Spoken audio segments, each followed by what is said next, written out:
All right, so we have Mr. McKenna. Great result for you guys coming in a difficult environment.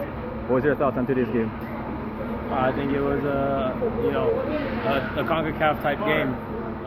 Team needed to come out and be strong, be hard, and put up a fight. And sometimes it may not be the prettiest, but a result's important. So we got the 3 points, and hopefully in St. Louis we'll get another 3 points.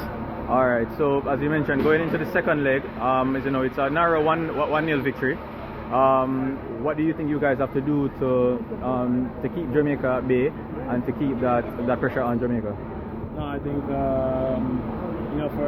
for our team, I think whenever we get to St. Louis, be a little bit better conditions, be able to hold the ball more, be able to play a lot more, and hopefully just keep up the same energy and fight, because we definitely know that there's some tough blood between the two teams right now. So let's go out and be strong.